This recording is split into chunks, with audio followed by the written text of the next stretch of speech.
What's up, y'all? It's Max, and we're here with Daily Rap Facts. Today, we're going to be doing How Did You Get Your Rap Name? And we're with Cocanina. Yes, in the building. What's up? It's the one and only. Thank you for coming in today. Thank you for having me. Awesome. So, let's jump into some of the early beginnings. Yes. Maybe you can tell us a little bit about how you first fell in love with hip hop music. How did I first fall in love with hip hop music? Honestly, it's a little bit of a mix. So my mom is like a Pilates yoga instructor, and she literally is not like a big hip hop fan, but she did show me a 1-2 songs. Like she definitely showed me like Lauryn Hill, who's like I feel like on the like border of hip hop and R&B. And then she definitely showed me like what do you call it? Bonita Applebum. Bonita Okay. Applebum. That was her song. She used to play that for me still. That's So you dope. don't know. But then it was more my uncle who was like my mom like and her siblings are all white and they grew up at like on Western Road, so they all went to Emory and like made black friends and listened to black music. So my uncle ended up listening to a lot of Biggie Smalls, and he put me onto that. And then I love Biggie. Biggie's like my first, I think, real rap love. But then he bought me a CD that was Gangstar, and I fuck with Gangstar super heavy too. So I don't know. I always had different rap roots, but then again, I was like outside, my people would bring me around the block, and everybody's listening to 50 Cent. I super fuck with 52, you know. That's awesome. I mean, where did you grow up? I grew up on Western Road, and then I moved to Jane and Finch. So I always say Western Road to Jane and Finch because I feel like my younger years, like my child years, were Western Road, and I was traveling too. My mom used to bring me to Tobago to visit my pops and stuff. But like I don't know, I would always end up coming back to Jane and Finch, and then we lived there for like my whole teenage years and all the years that really influenced the next steps in my life. You know? That's awesome. Yeah. I mean, what did you do before rapping? What did I do before rapping? Nothing. I've always made music. That's awesome. Maybe before rapping, I was singing because I was a little girl and I used to like watch musicals and sing and shit. So you'd say that the creative side is really what brought you towards like everything that you do now. Definitely. That's awesome. Would you say that you're an analytical person? Would you a creative person or a mix of everything? Yeah, I feel like it depends on the day. Honestly, I'm a very creative person, but I'm also like I'm in school right now and I have like a pretty high average. I'm pretty smart. Like I feel like it depends on the day and what I'm into because I can do so many things. I'm very complex. It's interesting. That's awesome. I mean, how do you brainstorm a song? Like, how do you come up with a song? Usually the lyrics just come to me. Like I'll be chilling and like I'll literally be asleep and I'll wake up at like 4 in the morning and I'll be like, oh, lyrics, I need to write this down.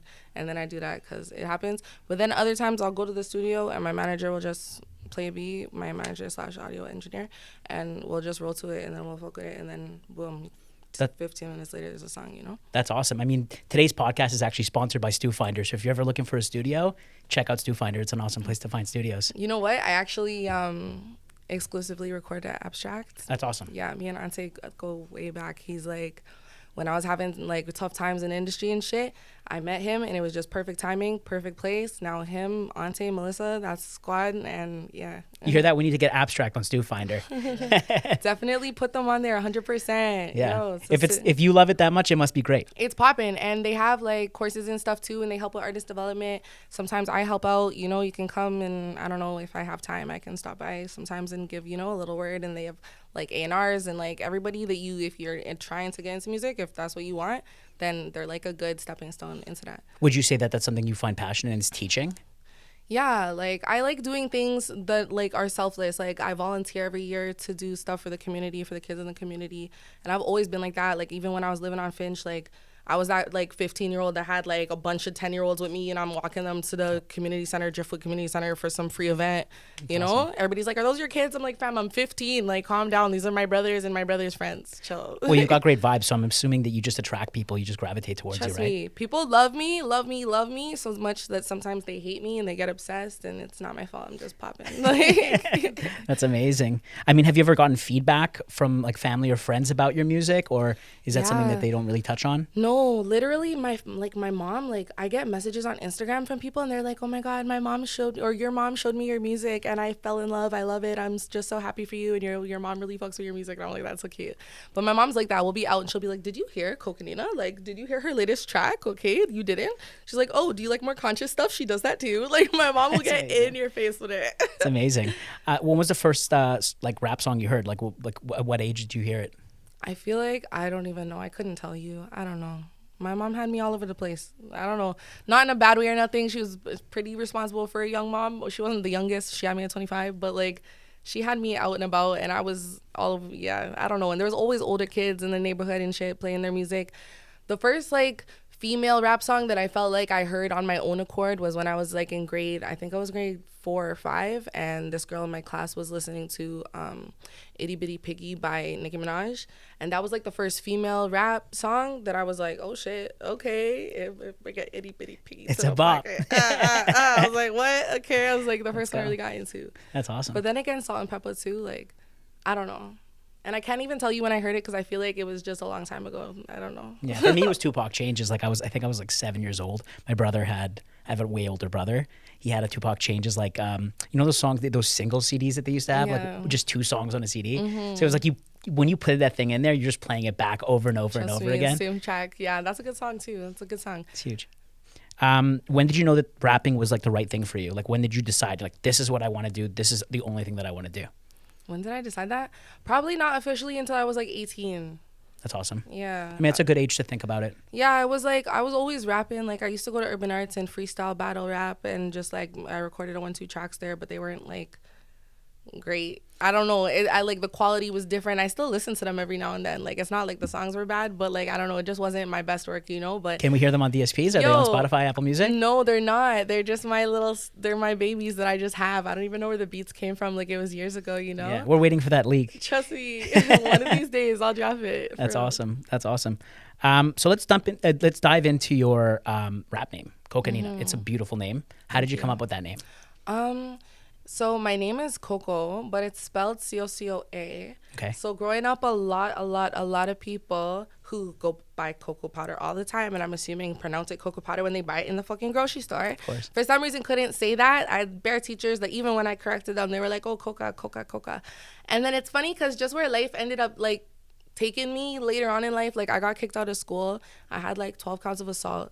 They claim I broke this lady's neck, but I think she was just wearing a neck brace to be extra. I don't know.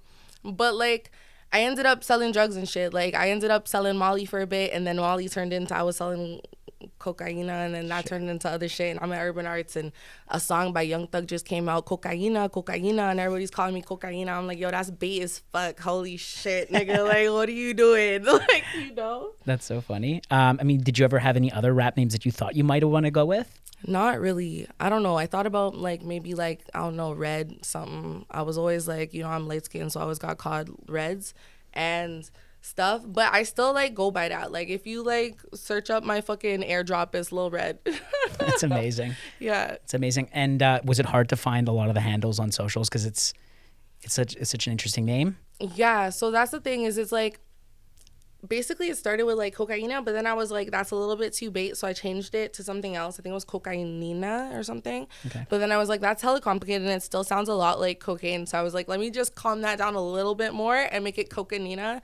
And it was funny because at one point, one of my buckets started calling me Nina, and I was like, oh, well, that's so funny because like it's like I just felt like it was meant to be. I'm like, what are the chances? All of a sudden you're calling me Nina. Last week you were calling me Annie. Like I'm confused. Like you know. Amazing. Who would you say is like your other favorite rap names, like other artists, like names that just like when you think that's a dope name?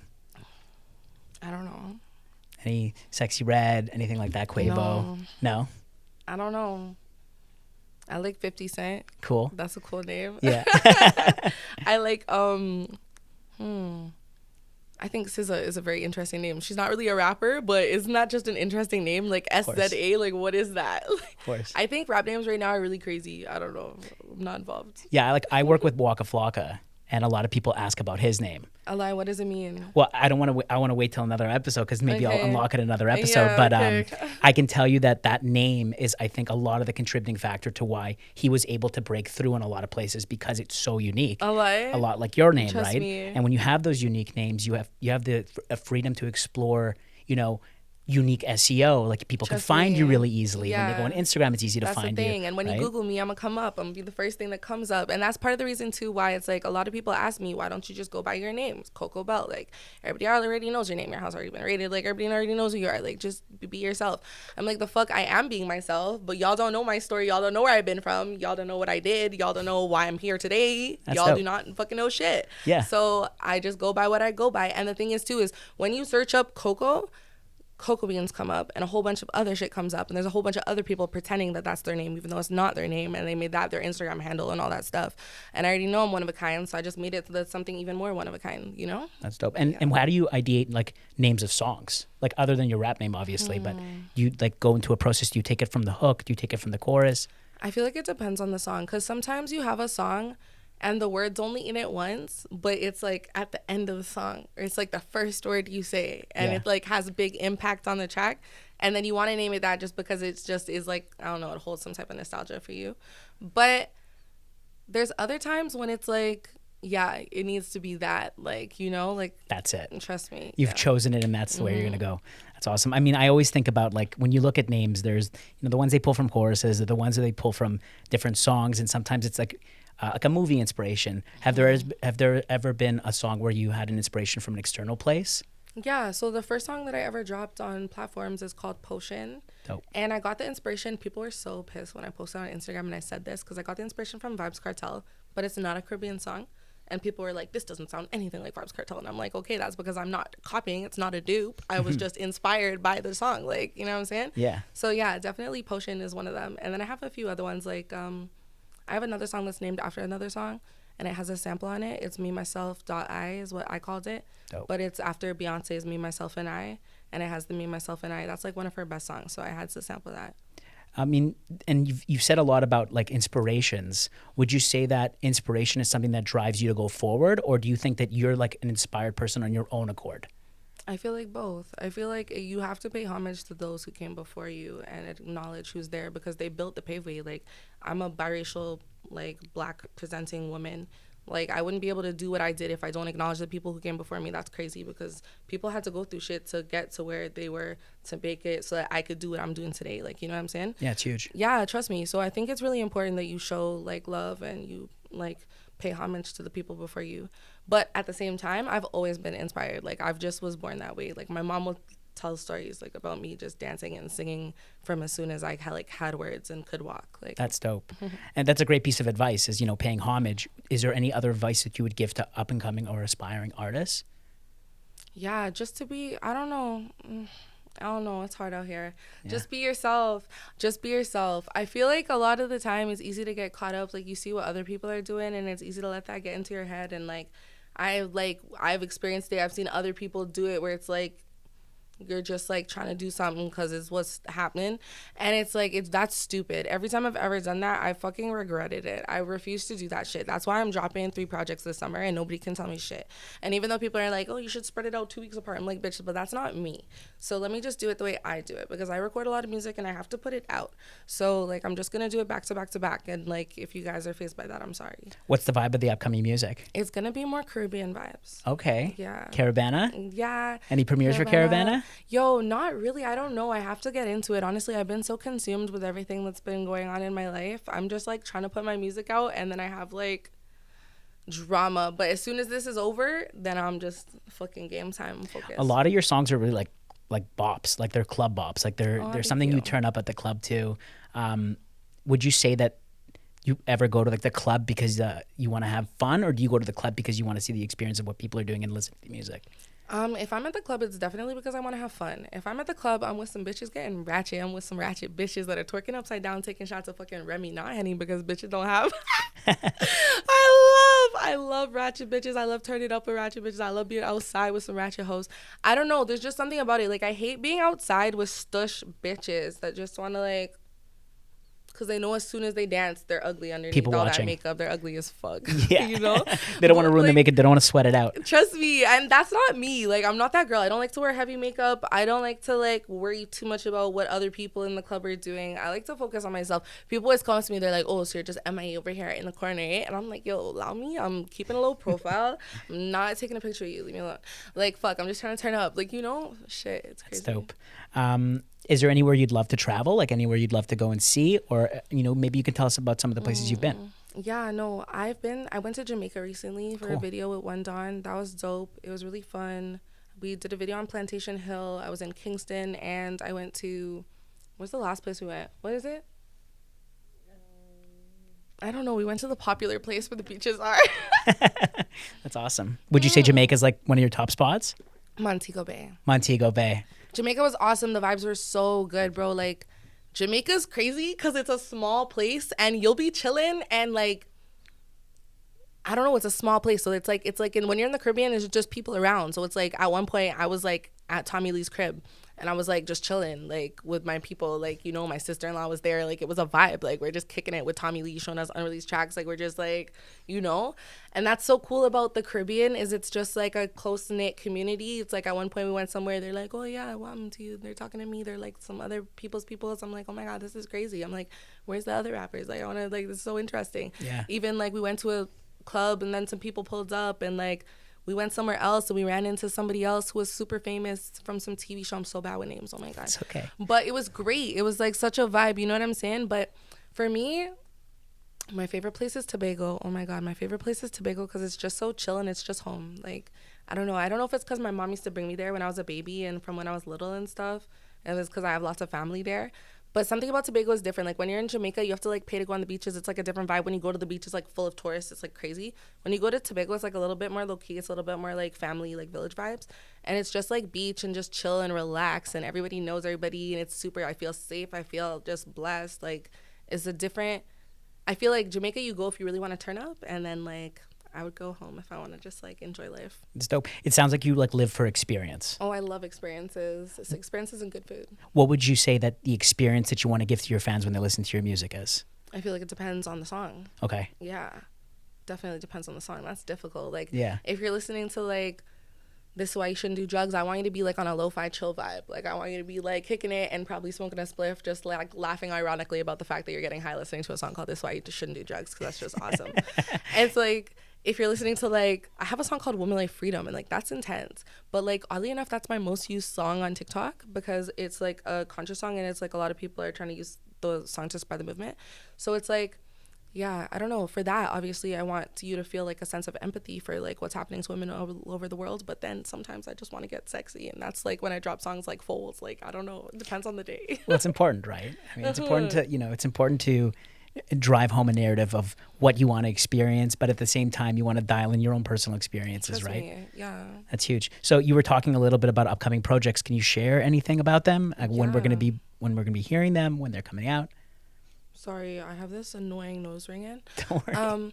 Yeah, no, I really need to get a hoop. But other than that, so I'm dropping 3 projects. The first one is gonna be called Bad Girl Takeover. Okay. And I think the feature single on that one is Bad Girl Takeover. Okay. And that one comes out in June 7th. Nope. And then Go listen. Yes, go listen. And then that one also has my feature with One Don, who's local from the city, or actually from Jamaica, but in the city now. And then Armani, who is a big artist up and coming out of Jamaica. So big up to him, big up to Jamaica again. And then the second project is going to be called Trimbago Princess. Big up to the homeland, Sweet T&T. And then the third project is going to be called Skatta's Daughter, actually. Amazing. And how can people find you? Instagram, TikTok? Girl, or you're not a girl, but you know what I mean, girl. I'm on everything. So Cocanina 5, and that's Cocanina 5, number 5. And by the way, each project is gonna have 5 songs. That's awesome. Yeah. Okay, great. Well, I'm looking forward to it. Yes, look forward to it. And you know, the fans, I'm sure, are looking forward to it as well. Yes. So thank you for coming in today. Thank you for Thank you for sharing as much as you could. Mm-hmm. And hopefully you come back soon. Yes, for sure. Thanks Thank again. You. Good night. Hey, what's up? I'm Cocanina. You're watching Daily Rap Facts, and this is how I got my rap name.